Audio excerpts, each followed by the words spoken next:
Welcome everyone. I wanted to address a question today that I receive a lot. And that question is, why didn't I just leave? And that is a very complicated question, but it's a good one. And it's something that I thought about a lot when I was in the midst of supporting my husband through childhood trauma recovery. So before I get to my tips and the things that I considered in my relationship that encouraged me to stay, let's talk a little bit about some of the emotions that you may be seeing if you're married to a childhood trauma survivor that I call a roller coaster of emotions. One of the reasons it can be really hard to be married to a childhood trauma survivor is because of triggers. They have a heightened sense of awareness around them, looking for danger everywhere. Their brain was rewired to look for that danger in places that those of us who don't have that trauma will not see. And this can be a landmine for someone who is just trying to do their best with their husband and doesn't understand this state of their brain. Because of this heightened state of danger, things that you may say that mean nothing, that you did not intend in any way to upset them, will set them off, and they will get defensive and get that response that you would if you really were in danger. And that's that fight, flight, or freeze response that you might be seeing.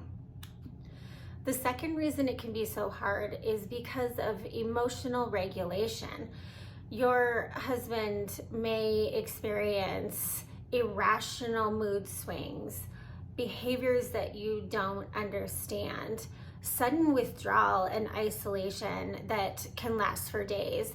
And as a spouse who is receiving very little communication from their husband as to why these things are happening, you often look to yourself. You look at yourself as being part of the blame, when in fact it is the responses to this trauma and those triggers that you might be seeing. And the third reason that I found it very hard to be married to a trauma survivor is trust issues. Because of the way that they were treated as a child, you can see why they don't trust people and why they are always waiting for the other shoe to drop and for someone who they give their trust to break that trust and hurt them in some way. So what this can look like if you're married is just when you feel like you're getting closer and you're breaking through, this may be the point when they pull away to the point of even sabotaging the relationship, saying things like, I'm just not good at relationships, or you just would be way better off without me. And sometimes even doing things in the relationship that would cause you to want to leave. These are just three of the reasons why my marriage was in such a difficult space. And although there are many other situations that you may be finding yourself in, I do find that these are some of those most common behaviors. When I was in the midst of this, I had nowhere to turn. It seemed like all the information that I found on the internet was telling me, yes, these behaviors are common, but I couldn't find any real resources or wives who had been through this to give me any tips. So let me tell you a little bit about my story and why I am creating this video. 8 years ago, my husband and I were going through the emotions that I just talked about, and I was unable to break through. I had no idea what was going on. I knew there was something that I just couldn't put my finger on. And it was when I'd finally had enough and decided to leave that my husband was able to reveal for the first time to anyone his history of childhood abuse at the hands of the church. He finally realized that if he did not deal with what happened to him, if he did not tell his story, that he was on the verge of losing everything. Now, this was encouraging for me as I finally could put my finger on something that I think that we could fix. However, I was also very naive as to what the recovery process would look like. I was asked a lot, why don't you just leave? And I had to tell him, number one, it's complicated. And number two, I just don't know how this is gonna turn out, and I'm just taking things one day at a time.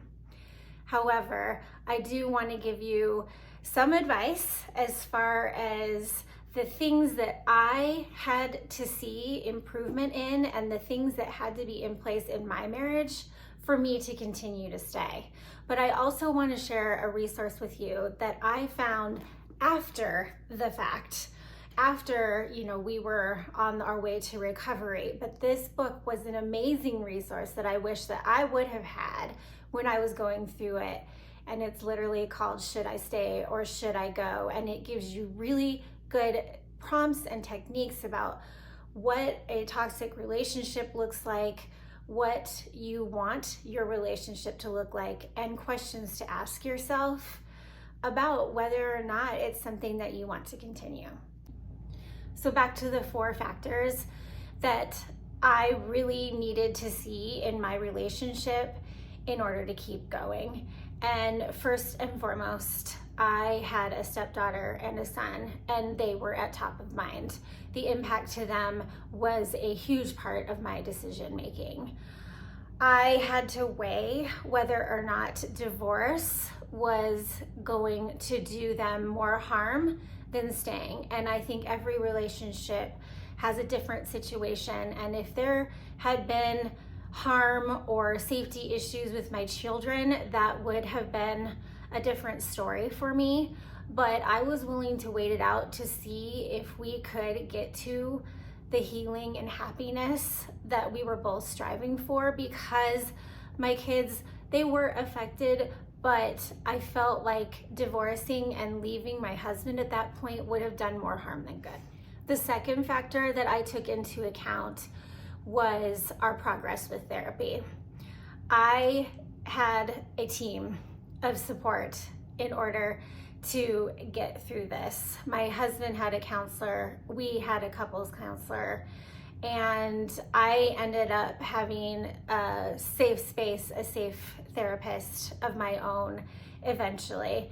And I had to continue to evaluate the progress with therapy. If things were continuing to go in that negative direction that I was seeing initially, that would have really impacted my decision on whether or not to stay.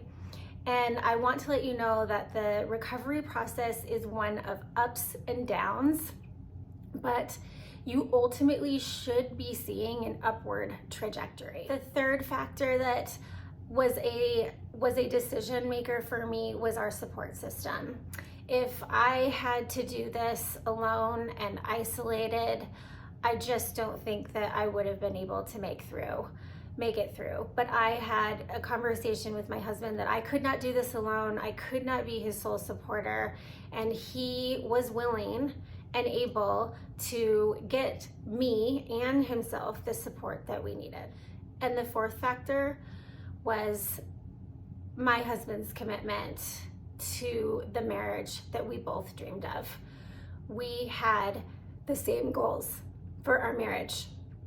We wanted happiness, we wanted health, we did not want toxicity, we did not want conflict that was overwhelming us. We wanted our family to stay together, and we wanted our kids to see a healthy and happy relationship.